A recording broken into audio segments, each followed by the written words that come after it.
Hey there, it's Ron Abiera with Abiera Team Real Estate, and I'm going to be giving you guys your market update for July 2022 for Las Vegas and Henderson. So you guys have already seen within the past couple of years, we've seen unprecedented growth in appreciation in the Las Vegas Valley. So we all knew that this is going to cool off, and with the info that I'm going to give you today, the change is already happening. And I'm going to back that up with some data. So the pieces of information that I'll be sharing with you that I like to track to give me an idea of not only what the market has done, but where it's going. These are the things that I look at. Number one is going to be the new listings. That lets us know what's coming onto the market. And so we can predict sort of the type of inventory that we're going to be experiencing coming up. Second thing is going to be the total inventory, which ties into the supply, the amount of months of inventory that's available, as well as the market time. How long typically are homes on the market before they sell? I'll also talk about the median sales price. This is going to be very interesting, and don't normally keep track of the rates, but because things have been changing so quickly, so fast, I'll also mention the interest rates. First thing that we'll look at is going to be the new listings that are coming on the market. So as of, again, these are going to be the June numbers. So June, over 4,600 homes came onto the market, which was about a 16% increase from last month. And why this is so significant is the actual number. So the data that shows on this graph here goes back about 8 years, but I'm going to venture to say it's probably going to be over 10 years worth of data that shows the amount of homes that came onto the market in June was the highest amount in a single month that have come onto the market within the last 8 to 10 years. So that is a significant jump. Again, just from last month, it was 16%. So a lot of homes came on the market in June. And that brings us to the total availability. So again, over 5,700 homes are available that are on the market now. And this is a very significant jump from last month. Just last month alone, that was a 61% increase from last month. So we've saw a huge jump in the amount of inventory that's available right now in the Las Vegas market. Next up, I'll talk about the supply, the amount of inventory in terms of months. Beginning of this year, end of last year, we were talking about weeks worth of inventory. We've shot up almost 75%, over 75% compared to last month in the amount of inventory. Right now, we're sitting at about a little over 2 months worth of supply in the Las Vegas market. So quite a significant jump. What that means in terms of it being a buyer and seller's market, technically it's still a seller's market. Anything less than 3 months worth of inventory is still considered a seller's market, but we're definitely cresting to that number to see if there's going to be a change, it being a buyer or seller's market. Another interesting thing to point out is going to be the time on market. So on the graph here, 86% of the homes in June sold within 30 days. That still lets us know that it's still a fast market. However, looking at all these numbers, things are about to change, and they're changing now. I still see homes that are on the market for over 30 days. I'm seeing a lot of price reductions. So again, this is a rear view mirror type of information.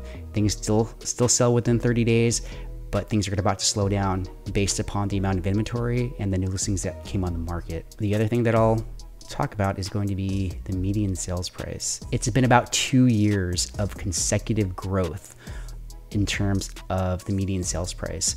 So 2 years worth of every month, the price just keeps going up and up and up and up. And finally, this is the first month, June, where it did not increase. So it technically went down. It's still showing here at 480,000 is the median sales price for Las Vegas and Henderson, but I want to put a caveat out there that that number's a little skewed. So when the market is scorching hot, the new home communities don't put their homes on the MLS. There's really no need to. They sell so quickly and they don't really bother with the MLS. When things start to slow down, then builders will start putting their homes on the MLS. So typically new home values are going to be higher than resale, but they put it in the MLS, so it has to be tracked. And so I think that number is skewed at 480,000 because now a lot of new builders are coming onto the MLS because things are slowing down. And how I know it's slowing down is that a lot of builders are starting to lower their prices. I get emails as a realtor, and I know a lot of folks still in the new home industry. I used to sell new homes myself when I started my real estate career, so I know how things work as far as marketing their homes. So when their inventory starts to sit, they start to market their homes to realtors and letting everybody know when prices come down. So new home prices are starting to lower their prices. They're not moving as quickly as they normally did at the beginning of the year and part of last year. So now they're putting their homes in the MLS, and I believe that the median sales price is probably lower than what's being reported, but they have to take in consideration the new construction that comes onto the MLS. And finally, I do want to talk about the interest rate. So right now, as of last week anyway, the interest rate, according to Freddie Mac, it was at about 5.3%.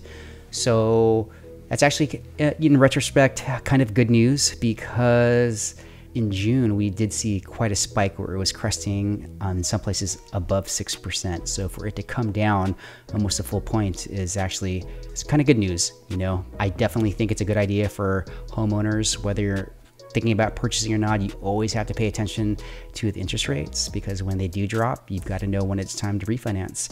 And if you are purchasing, you have to keep track of what the interest rate's doing, because that's going to affect your monthly payment. In a nutshell, I want to just kind of share that with you guys and what this could all mean to you. If you are a buyer, what this means is that, you know, things are changing now. And although depending on the price of the home, the speed of the market is about to slow down. It's already slowing down, which means for you as a buyer, you're going to have some opportunity to get into a good home. Now, always pay attention to the interest rate, because that's going to affect your affordability. But as far as what's happening in the market, you're going to see a lot of opportunity. And I'll just give you guys a real world example. I just put a home in escrow not too recently, and this was the first time in a very long time that we did not get a counter offer. We put in a very strong offer, which is slightly above list price, but it was within range of what was happening in the market, and the seller accepted our offer. There were multiple offers, but there were no counters. We have not seen that in quite a long time. A lot of the offers that we've had to deal with, whether they be multiple offers or not, which most of the time they were, there's always going to be some type of counter offer. And a lot of times, if it wasn't the price, there was going to be some kind of term. They're going to shorten the contingency periods, but that did not happen in this case. So that was kind of a new thing for me as a realtor and for representing the buyer, that we did not get a counter offer, which was a little bit of a breath of fresh air to know that, you know, sellers aren't countering terms, which are very important to a buyer. But it was also eye-opening to know that, hey, something's changing in the market, and that was a pretty good example. So as a buyer, there's going to be opportunity for you. If you have any thoughts about selling, my advice to any seller out there is just be a little bit more realistic with your expectations. So the way that the market had worked within the last 2 years is this is basically how it went. There was really no science behind it. If the most recent sale was $500,000, the new listing that came on the market was for $525,000. Just because, not really looking at upgrades and location, but because they could. And the crazy thing is that it would actually sell with multiple offers for their asking price, if not more. That is changing now. So homes are coming on the market, so you're gonna have a lot more competition.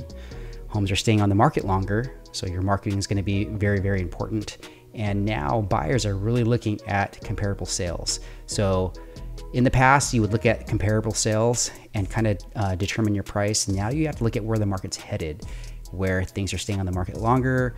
There's a lot more competition. Interest rates went up, so buying power is down compared to what it was even 2-3 months ago. So keep all of those things in mind. If you're thinking about selling, just be a little bit more realistic with your expectations. And you don't want to be the guy on the market that's been on for a long time, because you're going to be lowering your price. So anyway, if you guys do have any questions about that, about whether you're buying or selling, or just have questions in general about the market, go ahead and reach out to me, call, text, email. My info is right here on the screen, and I'll look forward to talking to you guys soon. See you on the next one.